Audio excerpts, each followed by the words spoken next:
Hi, welcome to Fieros' story time with me, Fieros Reborn, on the channel Fieros Reborn. Kapow, kapow, kapow, pow, pow, pow, pow. I'm kind of ill. I'm ill.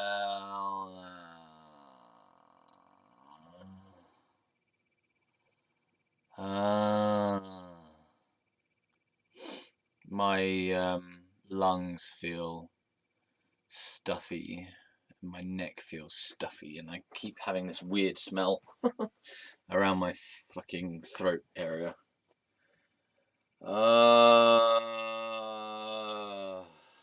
Sucks. I feel like I'm coming down with man flu or just a cold. Um, mm, but it's one of those ones where I don't feel comfortable lying in bed. I'm not that ill, and yet when I get up and try and do anything, I'm like, oh, I need to go back to bed. So I'm like, oh, I'm halfway in between ill and okay, and that's more annoying. It's like I can't commitment. Need to commit to fucking being ill or being okay. A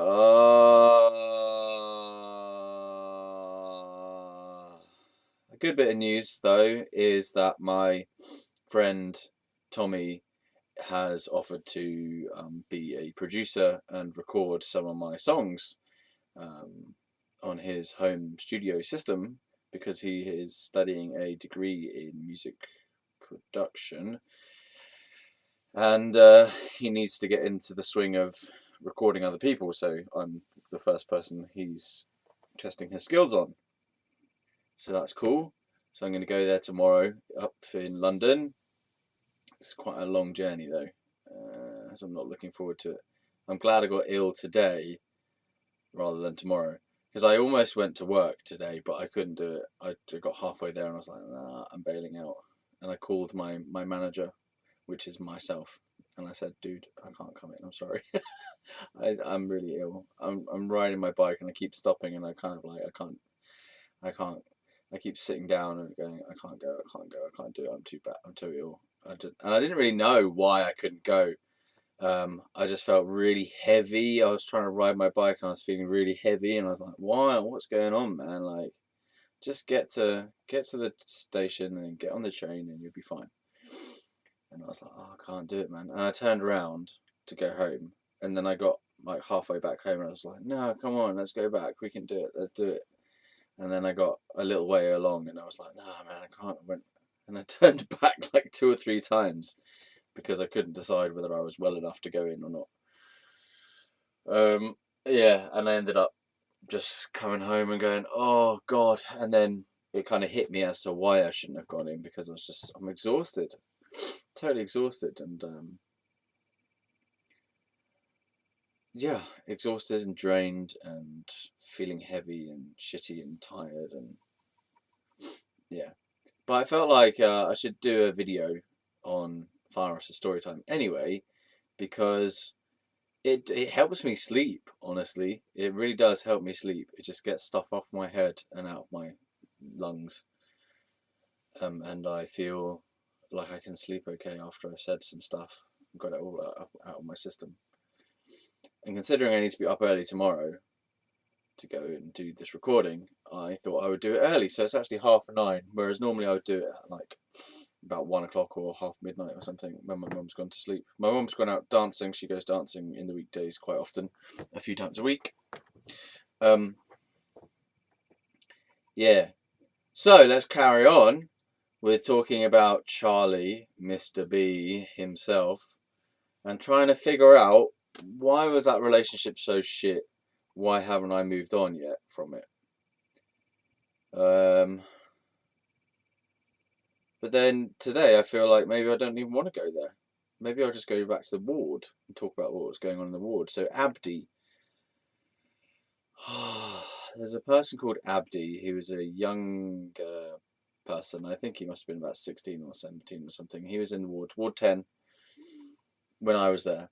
And he was talking to voices all the time. He was always talking to like these unseen voices and having kind of conversations with them. But I think he was talking in a different language as well. I don't think he was talking in English. He might have talked in English sometimes, but he had a real difficult energy in his head and his eyes. He just looked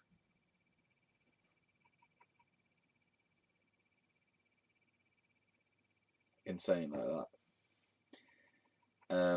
And I thought that I was some kind of healing person at that time, so I tried to snap him out of it.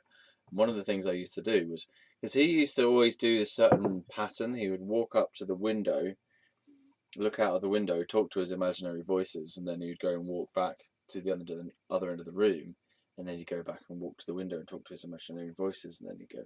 He just kept doing the same pattern, and I thought I could help snap him out of it by like interrupting his pattern, by what we call a pattern interrupt in NLP. But I don't know where I got the idea from, actually. I just thought he needs to break the pattern of doing this. So I went and stood in his way so that he couldn't get so they couldn't get to the window. And I think it didn't help him, but it didn't make things worse either. And then on another occasion, I decided that I needed to stop him from talking to his imaginary voices. So I threw a glass of water in his face. Plastic cup of water, actually. Psh, like that. And I don't think that helps either. Oh. Oh dear. So these are the kinds of things that nutters get up to on the wards together. Yeah, and then after I did that, like the next day or something, I met him in the little kitchen area where you can like mix up your drinks, make a cup of tea or whatever, make a thing of toast. By the way, the atmosphere in this whole ward is really weird and oppressive because it's like you can't go out and you're on the first floor as well. So you can't get in touch with the ground, you can't be in touch with nature, you can't be in touch with the outside world at all. And it was quite disconcerting for me being off the ground. I found that really hard to deal with. I just felt like I was suspended, if you like, which I was. I was off the ground the whole time and I wasn't able to go down and be grounded on the floor, which was really important to me. And the lack of fresh air as well was really troubling. But so we're in this kitchen and then there's this oppressive feeling in the kitchen as well. Because all the windows are closed and bolted down and you can't escape anywhere, and therefore you can't actually just have an open window for air either, so it's a very oppressive feeling. So I was in this little room, small kitchen area, to make a thing of Ovaltine, I think. I usually was making Ovaltine at that time. And because there's nothing to do as well on the ward, I don't understand why, like how they think that is a helpful situation to put people with mental health problems in. There's nothing to do. You've got a TV, you've got a games room with like a Jenga puzzle. They've taken your headphones off you so you can't listen to music. So what the fuck are you supposed to do? Literally, there's hardly anything to do in these wards. You just have to lie around in your bed, or sit around, or write, or draw, or something. But like, there was hardly anything to actually do. So I don't understand how that is supposed to be a recuperation situation. Like, it was so bad on that ward in particular, just so bad that there was no provision for any kind of activity or helpful stuff. It was so bad. So you just end up going stir crazy as well as your whatever craziness you already have, because you're trapped in this fucking place and there's nothing to do. So you're majorly bored and you feel trapped and like you're just this lost soul wandering around in this environment, which is a small environment as well. So, and everyone else is fucking nuts. So you try and have a conversation with anyone and you just encounter their madness. So it's a pretty fucking shit situation. Anyway, so I was in this kitchen and this Abdi was there and he was talking to his imaginary voices, which is kind of creepy in itself. And it's kind of freaky watching him talk to his imaginary voices. Because because you wonder, are they dangerous? Are they going to tell him to kill me or something? You know, what are these voices saying to this person? Anyway, he had this glass of water, or this plastic cup of water, the same type of plastic cup that I used to go into his face, right? And he had this cup of water, and since I did the splashing of him, I could see that he was then consulting with his evil demons in his head as to whether or not he should splash me. So he had this cup of water and he was looking at it. It's like, shall I splash him? I could just tell that that's what he was thinking or saying to his little voices, like, shall I splash them with the water? Shall I splash him with the water? He splashed me with the water. What do you think? Yeah. Like that. And he was kind of like making this move, like he was about to do it and then he wasn't going to do it, and then he was going to do it, and he wasn't going to do it. And I was kind of freaking out. I was scared. Eventually, I just like kind of escaped and just ran away somehow. But that was a weird moment. Oh my god! If he'd just done it and got got it over with, it would have been fine. But it was the tension of him, like, am I going to splash in the face with water or not? What should I do? Should I talk to my evil demons? And shall I splash him with water? I'm going to splash him with water. Shall I splash him? Fucking creepy, man. You should have just splashed me and got it over with.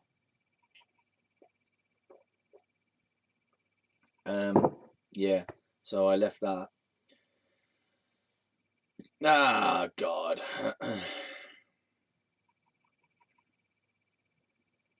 Yeah, the ward was a shit environment to be in. Really shit. I spoke about the smoking room already. Like, just a load of people were sitting around the walls smoking and listening to the radio. Like, everyone's dead inside, basically, like zombies. And mad zombies. Then we had that meeting that I spoke about before. So we had a little ward meeting, which I thought was going to be group therapy, but it wasn't group therapy. It was just sit around in a bunch of chairs with a bunch of mad people who can't really coherently respond to instructions and be told off basically for what we should be and shouldn't be doing. I got told off for splashing the guy in the face with the water as well. The OT, the occupational therapist, was like, Ross, did you splash him in the face with water? And I was like, yeah. And she was like, oh, well, he's got some different, like, worse difficulties than you, so you should be more, I don't know, responsible or behave better or something. And I was like, oh. Yeah, so I got told off. I did feel bad, to be fair. What a situation. All right, and then, oh yeah, there's another thing. So one of the things that they had to do quite soon after me being in there was to take blood. That just sounds horrible. It's like a vampire thing. They had to take a blood thing and do some tests and stuff to see for my medical health if I was okay and stuff. And like they ran some tests and stuff, my blood, but I was quite skinny at the time actually, because I'd been vegan for a while previously, but then I was eating meat again, but I was still quite skinny. And I was sat there in this medical room on the ward with this doctor who was my assigned consultant for while I was on the ward. And he was like trying to take some blood. And he found a vein and he put the thing in there. And he was like, he was trying to get some blood out and nothing would come out. And I said, maybe that's because my body doesn't want to give you the blood because I don't think it's necessary or whatever. Maybe it's because you shouldn't be trying to take my damn blood, asshole. Yeah. And that was just the case. It took a while for him to actually get any blood out of me. And I was like, well, just don't do it then. Why are you doing it anyway? Stop it. Stop trying to take my blood. I was really not happy with the whole fact that I was being forced to take medication, but I hadn't taken medication at that time. They hadn't got to the point where they were actually like going to pin me down or anything to give me the medication. So I was refusing to take medication. And I remember having this conversation with the doctor where there was an appointment set up with the doctor for him to review my case, right? I was after like a day or three or something, a few days of being in there. So this doctor was going to review my case, and it had been penciled in for a certain time, like the next day or something. And then I found out that they changed the time, or they pushed it back by a week or something, or 2 weeks, because I wasn't taking any medication. And I said to them, I said, "Oh, right, I see how it is. So basically, you're just trying to force me to take the medication. You won't actually review my case until I take the medication. So the only reason you've moved the date is because I wouldn't take the medication. So I see what it's all about. I see your little game, asshole." I shouted at him. Oh, fuck these people, man. I mean, even before I even got to hospital and before I got finally sectioned, I was with the early intervention team, which is this team from the community mental health. Well, yeah, community mental health team. There's this part called the early intervention team, which is a few psychiatric nurses who are there to try and prevent people from being hospitalized for mental health conditions. If they can interface with people, that sounds horrible.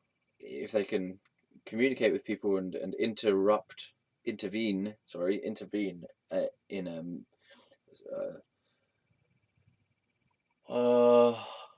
mental health type of situation, and they can get you, for example, to take medicines or get therapy or whatever, then if they can help you in that way in the community first, then they will do it, and it's like a last resort for you to be hospitalized. So I was having appointments with these earlier intervention team people. One of the nurses was called Sarah. One of the guy nurses was called James. They were both good people. Yeah, and they were much easier to talk to than my parents. Fucking hell. Yeah, but they gave me some medicines to take, which were like, there's a sleeping pill one, and an antipsychotic one, and maybe an anti-anxiety one as well. Diazepam type of thing. But the point was that I didn't think that there was anything wrong with me still. So I just saw this as one whole big kind of conspiracy against me, basically. Like they were just trying to force me to take medicines for an illness that I didn't think existed. And I just saw it as this kind of control strategy. They're just trying to shove these drugs down me, basically, to calm me down, and because they thought that I was the problem, and they weren't. So they tried to give me a sleeping pill because my sleep pattern was shifted. Since I came back from America, I was jet lagged and I didn't get back into a normal sleeping pattern. I just carried on staying up late at night and pottering about and stuff. And my parents couldn't sleep very well because I was occasionally making too much noise. Not on purpose, but occasionally just by accident, not being sensitive enough, although I was trying to be sensitive to not make so much noise. But my parents were blaming their bad sleep on me being up, which was fair enough, but they also wouldn't take any precautions for themselves either. So they wouldn't, for example, they refused to put in earplugs. I'm like, well, if you can't sleep, then surely you should be responsible for that to some degree. And they weren't happy about that. So it was all me. I'm the problem. But it never went both ways. They could never sort of see that they had anything to do themselves to change or to treat me indifferently, for example.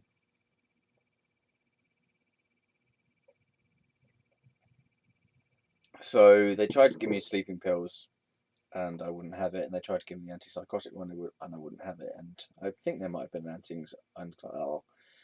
anxiety one as well, and I wouldn't have it. So there's this conversation on the Hugging Barbed Wire website, which I will bring it up here, which is my dad is basically trying to force me to take these medicines. He's really trying to argue with me to take the medicines, and I was just calling him an arsehole, basically. And like, well, I'll get it up so that you can hear it, because it's probably better that you hear the actual thing, to be fair.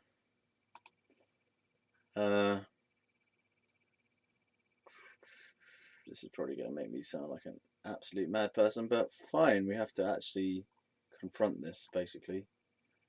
Let's try and find it.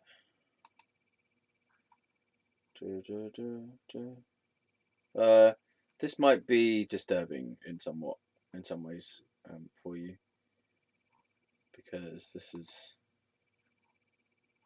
pretty loud, scary.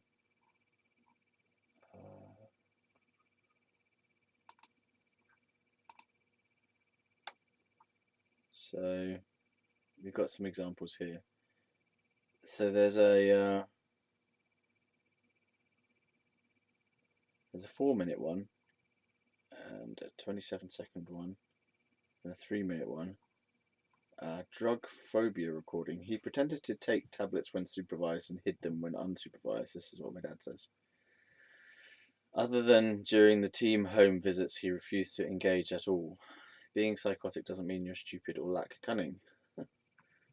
Okay.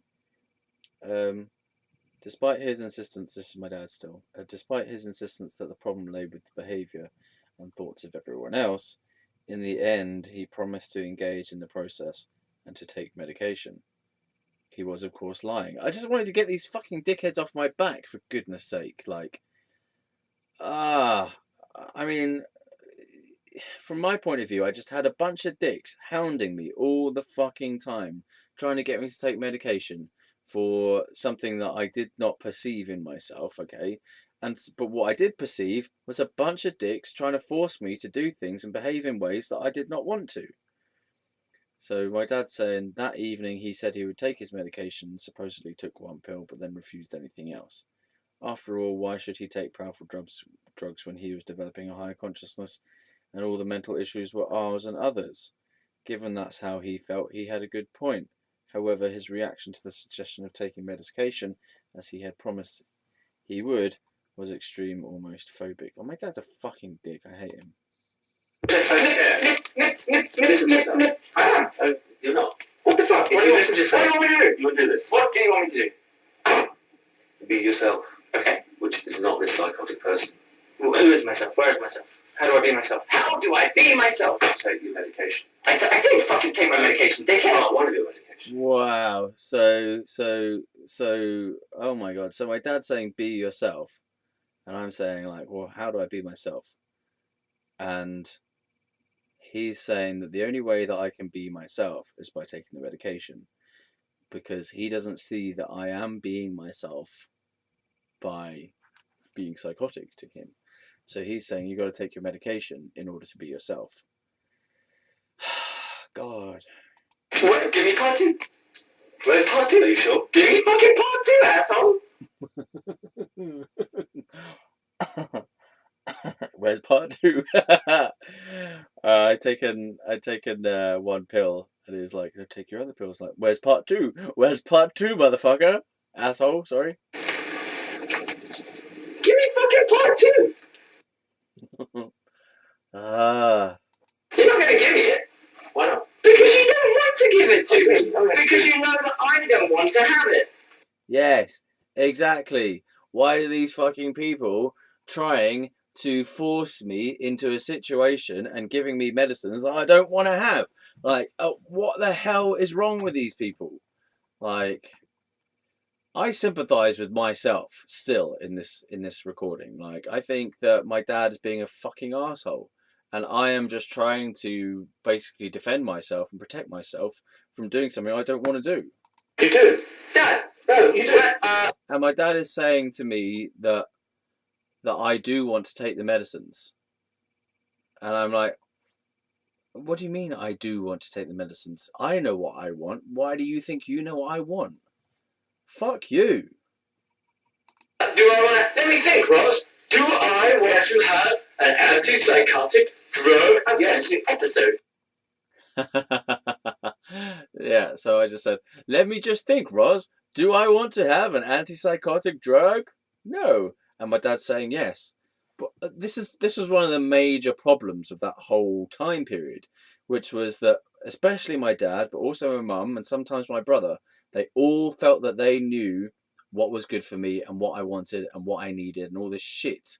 So basically, it was just a massive boundary invasion, the whole fucking thing. Like, I can hear myself.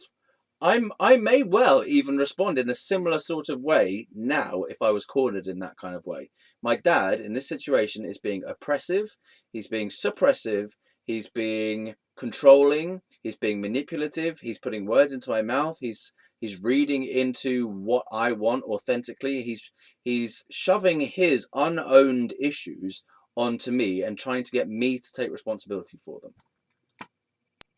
Yeah. Do I want to have an antipsychotic drug? Yeah. So, if you're here, I'm asking myself, all right, I'm hamming it up, I'm pretending, but I'm trying to demonstrate I'm the one who knows whether I want something or not. So I'm saying, do I want to have an antipsychotic drug? And I'm asking myself that, and I'm demonstrating that in a kind of I'm acting it out, right? And my dad's saying, yes, yes, yes. That's not for him to answer, is the point I'm making.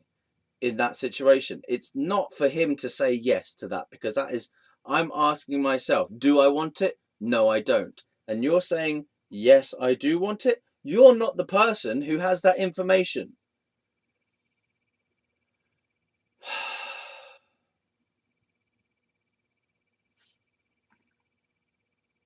Episode / fuck off. Do I? Yes, Mom. So my dad has just said, yes, you do want an antipsychotic drug.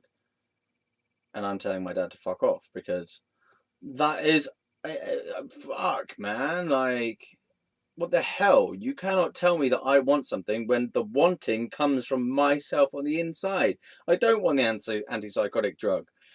So I am in sympathy with how I was behaving, because, as in now, I sympathize with my own self, because that's an authentic response is what I'm having to someone who's being oppressive and who's trying to control me and trying to manipulate me and who's being a fucking asshole, basically.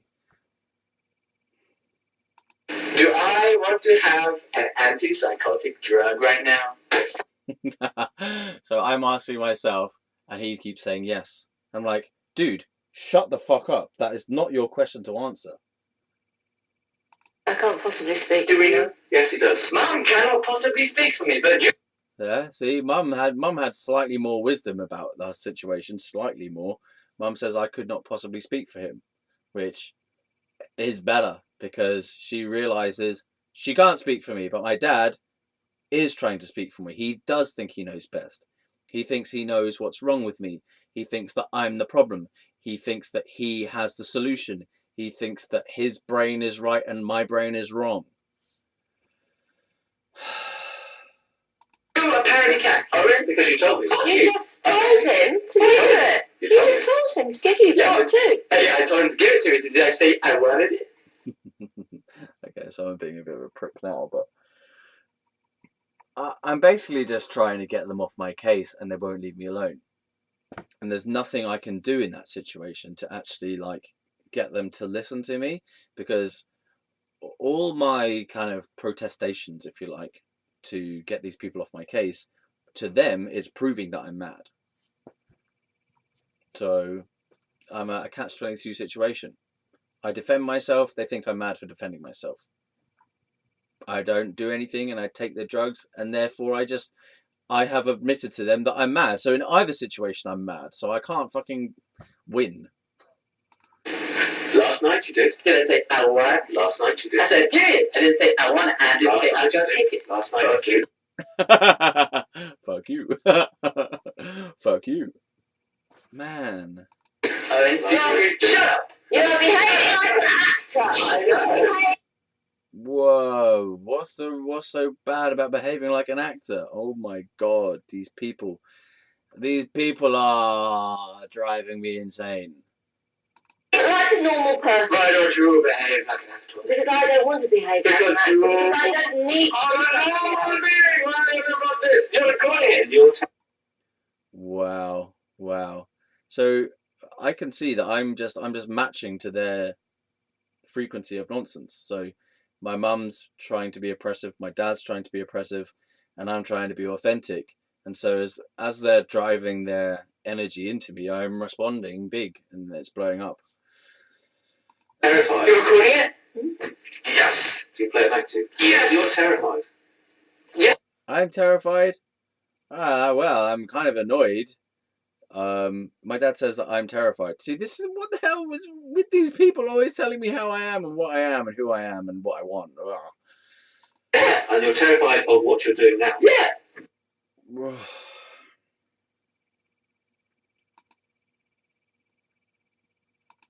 So the only way out is to stipulate psychotic drugs, please. Yeah. Oh, fuck you, man. Yeah, fuck you. Well, at least I did defend myself. Oh, what other ways out are there? There is no other way out. There's no other way out. How about, Ross? Well, you could just go and play on the computer for a while and leave your parents alone. So I said, because my parents are saying, my dad's saying that there's no other way out of my bad behavior, my wrong behavior, and my psychotic madness issue, right? There's no other way out of that other than taking this medication. So again, it's just people cornering me and trying to force me down certain routes, right? Does that make sense to you? Like, I've just got these 3 people all against me, all trying to get me to take medication and all trying to calm me down. But all they needed to do and all I wanted them to do was just to fucking leave me alone and just let me get on with my life and let me have my psychosis or whatever. And as I was just saying here in this next part, which was I was saying, is that the only option available, that I have to just take these drugs? That's the only option available apparently, and there's nothing else that I can do. And so I was just saying, why don't I go and play some computer games instead? Ross, you could go take a walk for a while and cool the fuck out. Ross, why don't you go for a walk for a while and cool the fuck out? That's another option that I could have taken, right? So I feel like I'm actually the voice of sanity in this situation. And everyone else is just basically being oppressive assholes who won't leave me alone and who are trying to pin me down and corner me to do what they want me to do because they think it's right from their point of view, and they're not considering my point of view at all. You can go down to the woods. Oh my goodness. That will solve the problem. What problem? So I said I could go down to the woods, and my dad said that wouldn't solve the problem. So again, this is the problem that he has, the problem that these people have with me, not a problem that I have with me, or not a problem that I am experiencing with me. So I said I could go down to the woods, and he said that wouldn't solve the problem, and I've just said, what problem? Why is this problem? It's your fear. This is a problem to you, isn't it? As well as... I like the fact that, I don't like the fact, I think it's ridiculous and horrible, and I think my dad's an arsehole for it, but how he was trying to continuously tell me what my experience was. Is it? Yes. Is it? Yes. Is it? Why? So he's just said it's a problem for me, that my behaviour is a problem for me. And I'm saying, is it? And he's like, yes. Is it? Yes. Is it? Yes. I don't understand how this person seems to think that he has the ownership of my perspective. Does that make sense? My perspective starts in me, and this person over there seems to think that he has the rights on that somehow. He has the be all and end all say, the final say on my own point of view, which is like, what? I should have just left that situation straight away. I was just enjoying teasing them, I think. I was just enjoying the fun of the drama of it all. What happened last night? What is the problem? What happened last night? Who knows best? Who knows best? Huh? Who knows best? Who knows best? They think they know best. We do. Oh. Oh, God. Did you hear that? I said, who knows best? Who knows best? My dad says, we do. That just summarizes everything.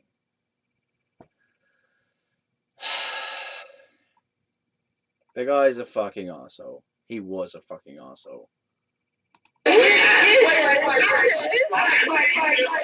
it because you're so superior to everybody else in the world. You've been around for so much longer, and you've had so much more opportunity to become wise. So my mum's saying, so I've just said, who knows best? Who knows best? Dad says, we do. Then my mum says, you do, because you're so superior to us, and you've been around for so much longer, and you've had the opportunity to become wise.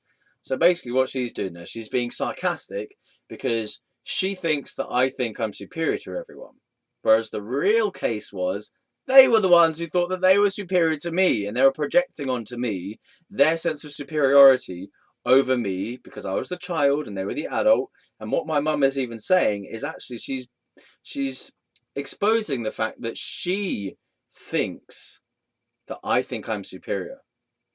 And she is telling me, basically, she's saying, you've been around so long and you've had the opportunity to become wise. Well, what she's actually exposing is her own sense of superiority because she thinks that she's been around longer than me, therefore she knows better than me.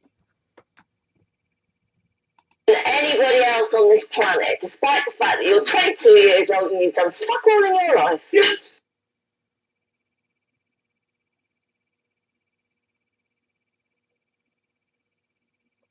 So what I'm hearing there is that my mum had a massive superiority complex about the fact that she's done loads of stuff. I've done fuck all in my life.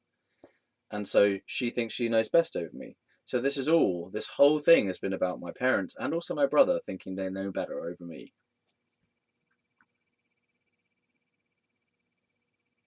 Last night, you told me that you were more scared of this than anything. I said I am afraid of the knives. Because I am afraid of knives.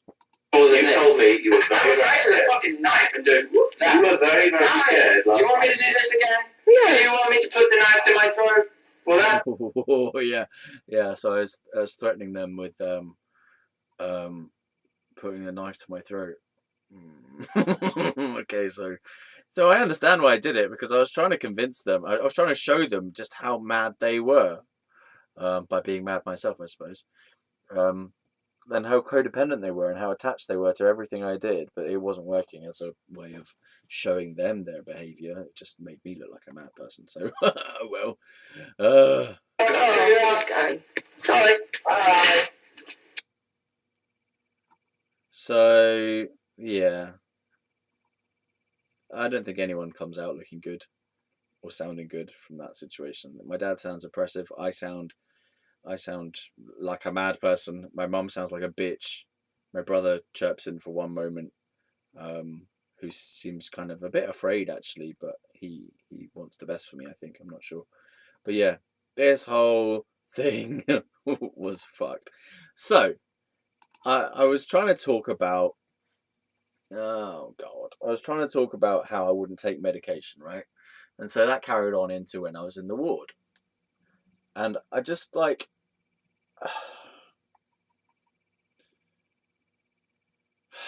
I didn't really have any rights basically anymore.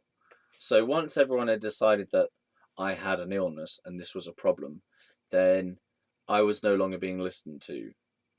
My point of view didn't count for anything because I had an illness. So that automatically kind of cancelled out everything that I would say. As in, from other people's perspective, they thought that I had this illness, so everything I was saying and everything I was doing or whatever, and the way I was speaking and the way I was acting was all according to other people, according to my dad, according to my mum, according to my brother a little bit, according to the mental health profession. Everything that I was doing was an expression of my underlying madness. So in that situation, when you've got other people's perception of you as being all focused in one particular perception, so all on the belief that I had psychosis or that I was ill, it's really difficult for me to actually not confirm that for them. Like, I could do anything and it would be confirming the fact that I was psychotic to them, because they had they just incessantly picked up on this thing and they were trying to ram it home. So if they already had that belief and they just were really invested in that belief, then there was nothing I could really do other than, according to them, to take the medications to start being normal according to their prescription of normal, by the way. So it just really puts you in a fucking corner. Like, if everyone thinks you're mad, then whatever you do, they think it's a part of your madness, basically. So what the hell can you do in that situation? You can't do anything. You can't do anything. So I was on the ward and I didn't want to take medication still on the ward, because the way I saw it was, this is just an example of other people thinking that they know best and that they're trying to get me to do something that I don't want to do.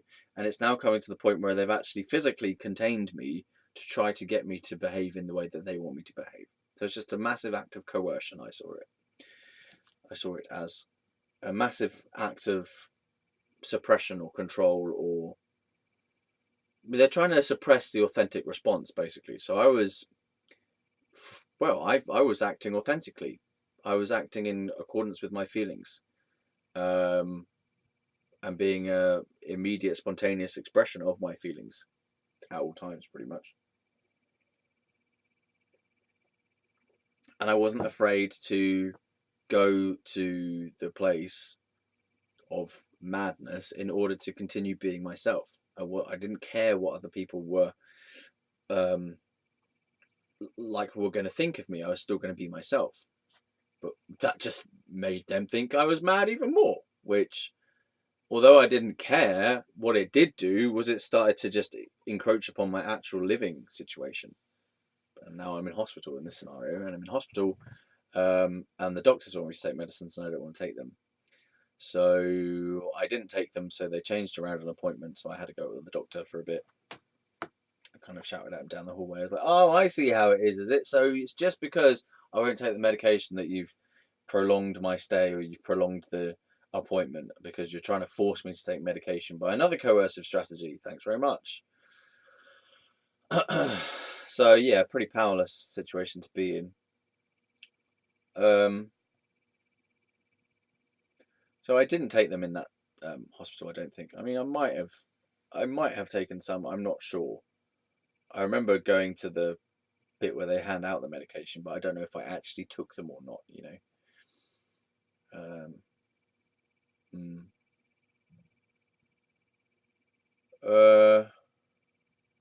I just think the reason I didn't want to take the medication is because I didn't like the fact that I felt I was being myself, and it was like the medication was going to take that away from me, that it was going to mess with my brain somehow, and it was going to kind of change who I was, and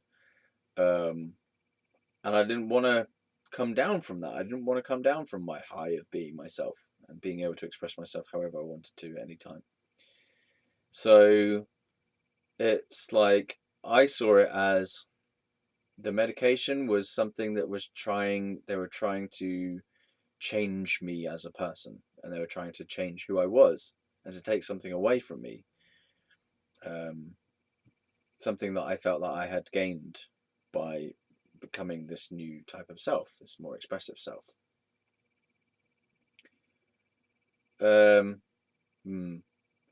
So I didn't take any medication in the first ward, I think. I'm not entirely sure, but yeah. Anyway, other things. So I told you about the person who thought that he invented Teletubbies. He was also the same person who thought I was an MI5 person from the MI5, but I wasn't.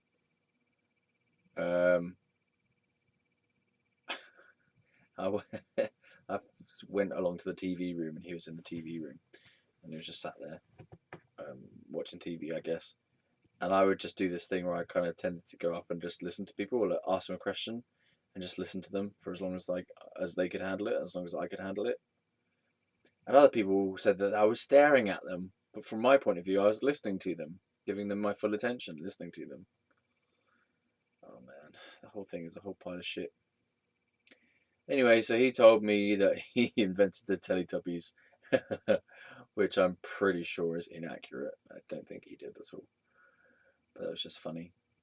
There's this one other guy who I thought was pretty cool, but I just couldn't manage to get to chat to him. Like I felt like he was quite sort of sound, quite safe. He was quite young, but he didn't really seem to be interested in chatting.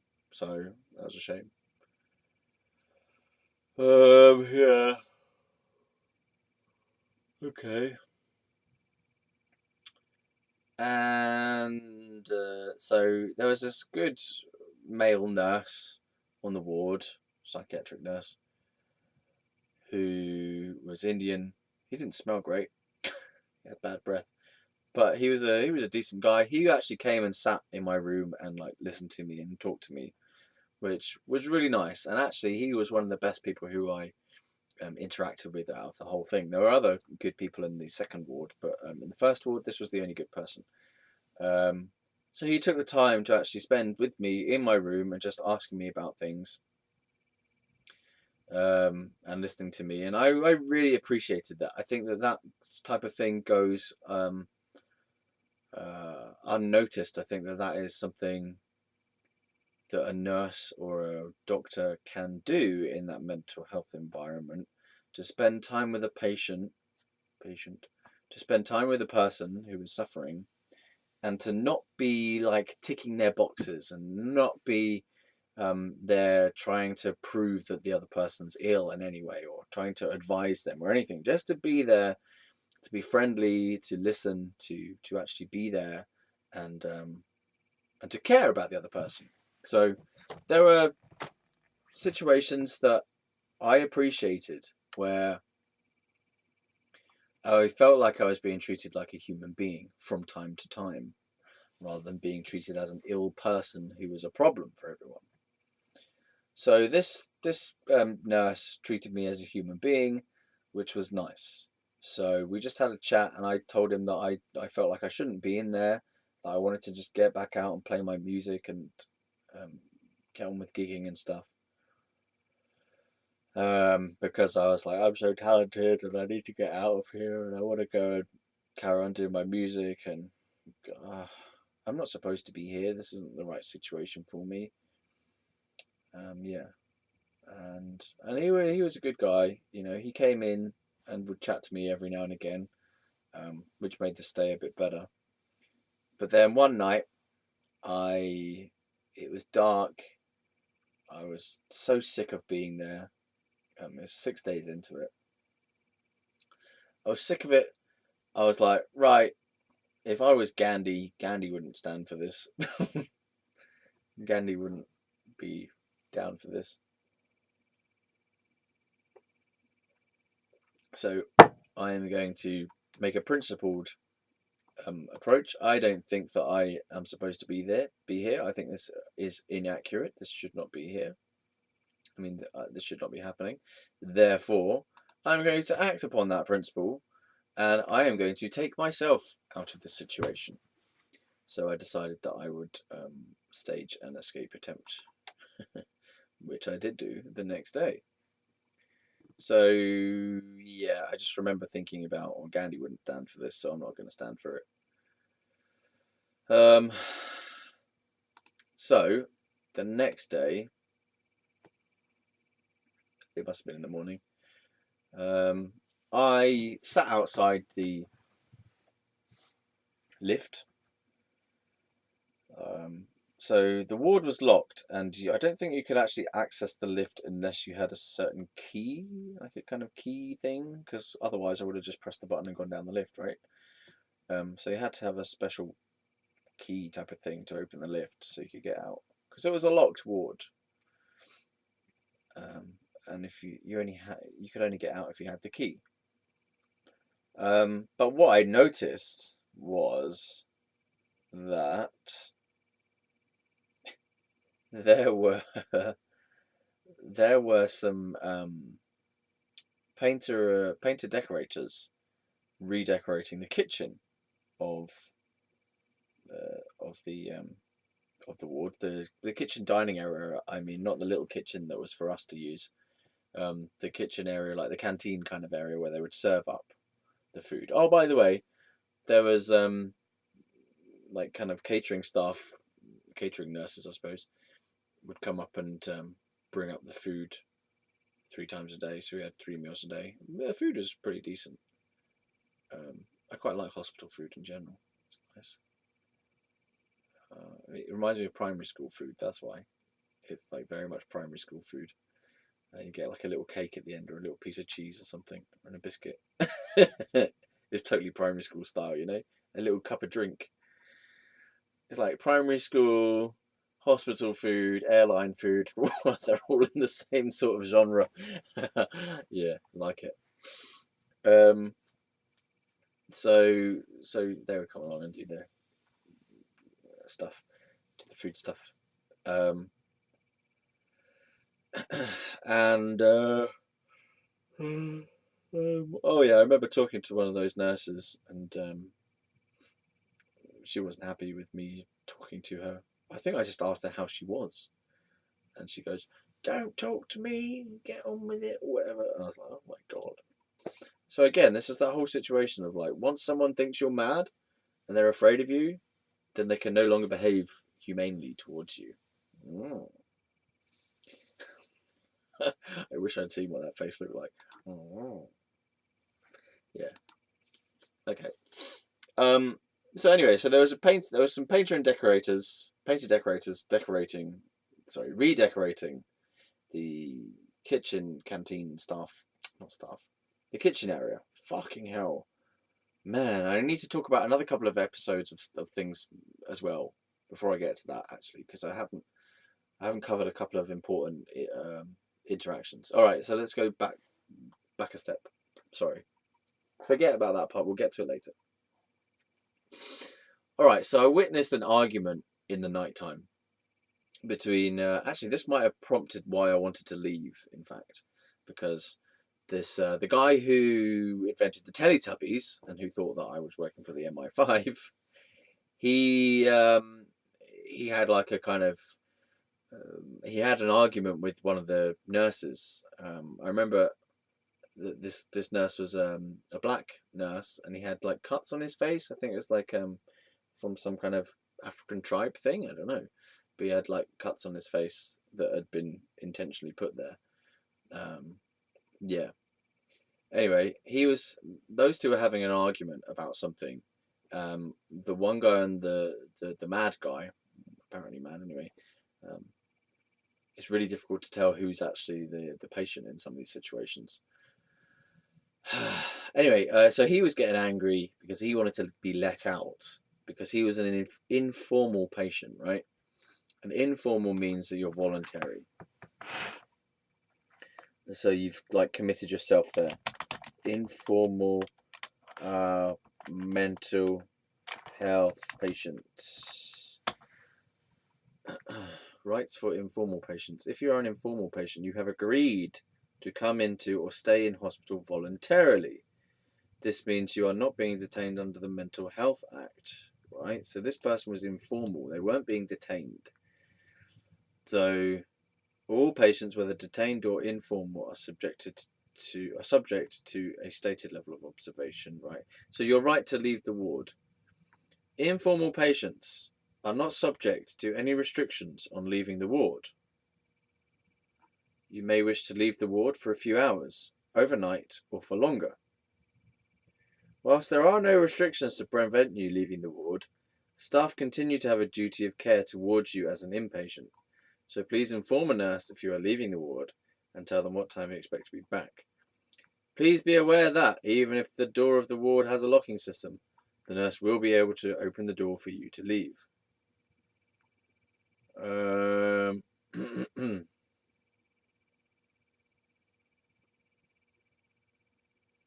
So So this guy was like saying, "Look, I want to get out. I want to go." But it was quite late at night. I think maybe that's why the staff member was like trying to stall or something.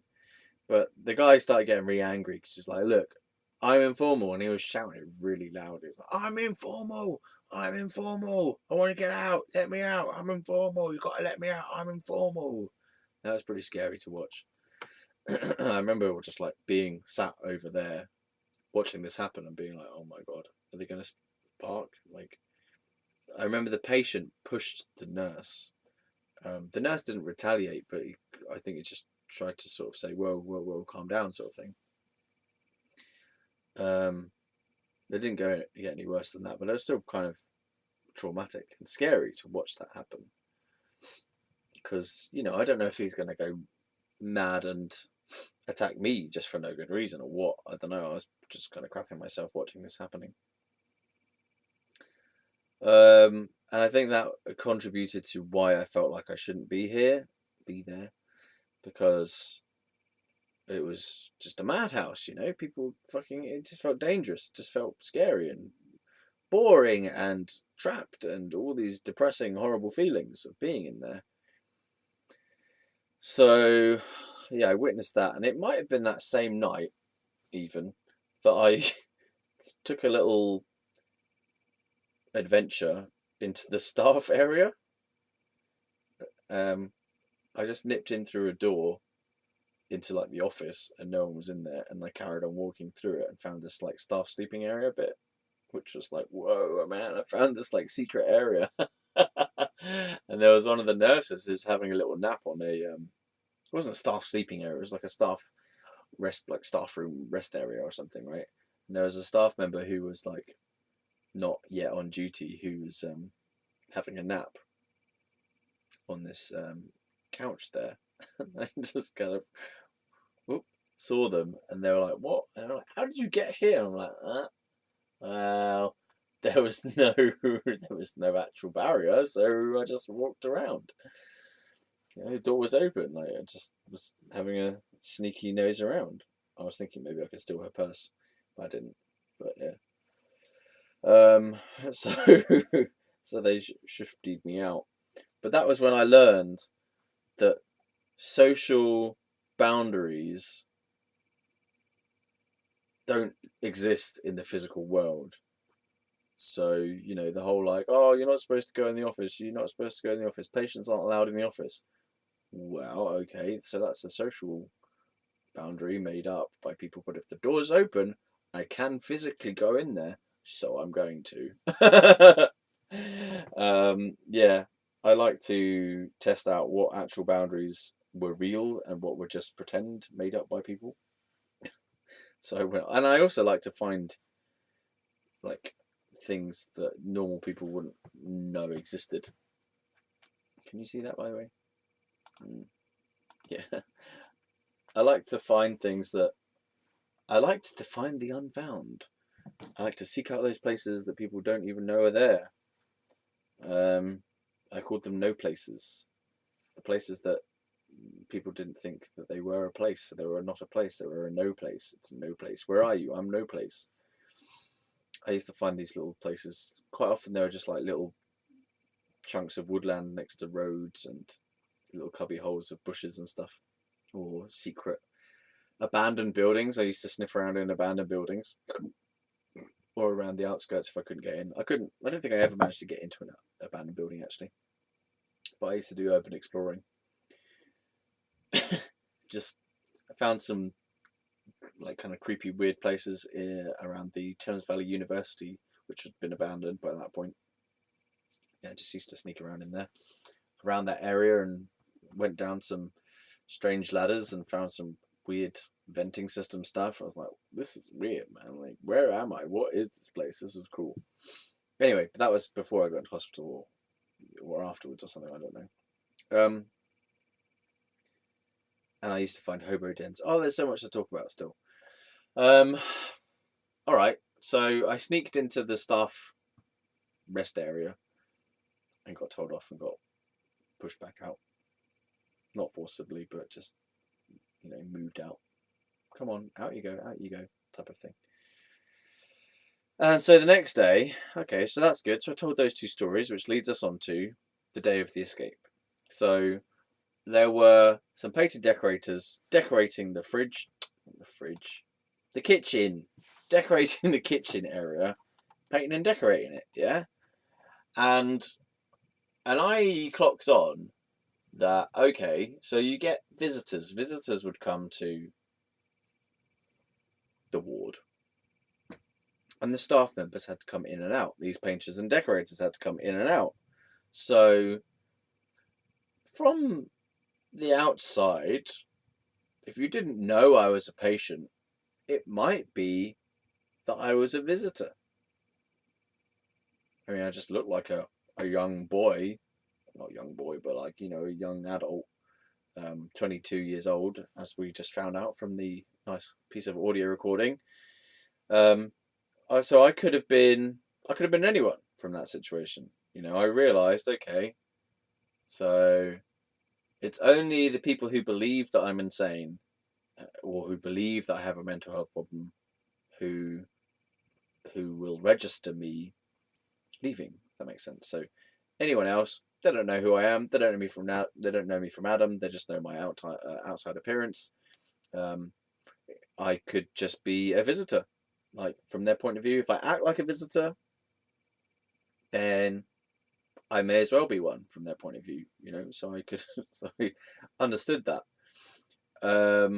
And so what I did was a bit bait. Like,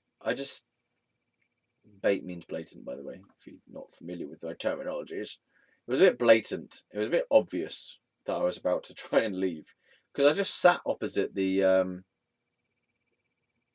elevator with my backpack on, and even one of the staff members asked me, "What are you up to, man?" And I was like, I don't know how I managed to brush it off. I was just like, I don't know, I'm just bored, something like that.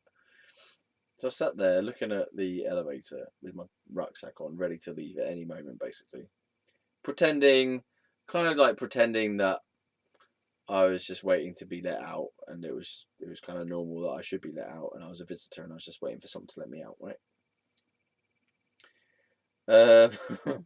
And I also saw this a bit like a scene in The Rock, the film The Rock, with Nicolas Cage and Sean Connery. If you've not seen it, it's quite a good film. I quite enjoy it still. Watched it kind of recently. It's still a good ride, good fun. And they have to infiltrate Alcatraz in that film, right? They have to get into Alcatraz, and so someone who had escaped from Alcatraz is used to infiltrate Alcatraz. And I saw it a bit like that. I saw it as though I was escaping from my very own little Alcatraz, and that I had to get my timing right.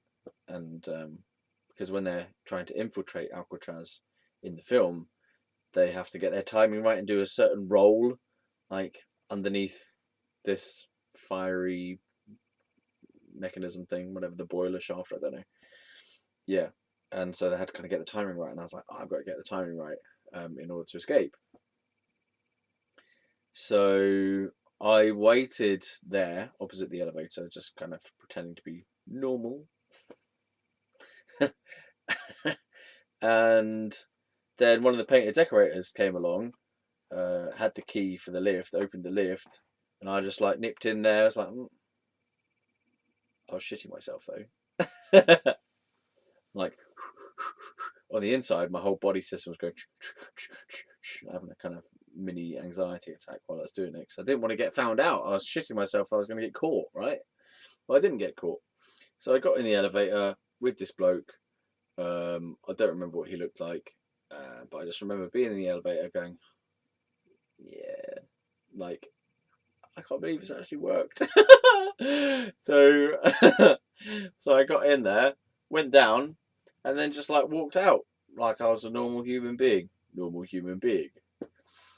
And I just walked out of the double doors, and it was just so fucking easy. I was like, I can't believe no one stopped me. No one said anything. No one caught me. No police were called. Nothing happened. I just escaped. Yes. And then I just walked home, basically, to here, with my little rucksack on. And I don't know how I did it. I was like a homing pigeon. Because I don't actually know. I've never walked there before. I've never walked back from there either. I had never walked there, and I had never walked back. Sorry. So I don't know how I exactly found my way home. I was walking over random like grass and stuff down roads I didn't even recognize, but I was like, I'm just like, okay, I'm just gonna walk and tune in to the universe or something, and intuitively I'm gonna find my way home like a homing pigeon. So I did, and I did. I got back, and I was like, fucking hell, that was good. So that worked. The intuition worked, and it took me about half an hour. I was like, fucking hell, that was quick as well. So I got back here. Oh dear, and then this is going to start our next chunk really, because this is another story. So let's leave this as a cliffhanger. So I escaped the hospital by going down the lift, pretending to be a visitor, sorry, and escaped. Walked my way home quickly, used my intuitive powers, got back to here. Okay, let's leave the story there. I understand that although I enjoy this story because I thought it was a genius escape plan, that from other people's perspective, it might be a little bit scary because this, like, from other people's perspective, it would be like, oh my God, there's an escaped madman on the loose. Wow. That's what it was. I mean, if you think about it, like, prisoners can escape. Prisoners can escape at all times. Mental health patients could escape. And they could be running all over the town. And they could be waiting outside your door, waiting to kill you and waiting to eat your face.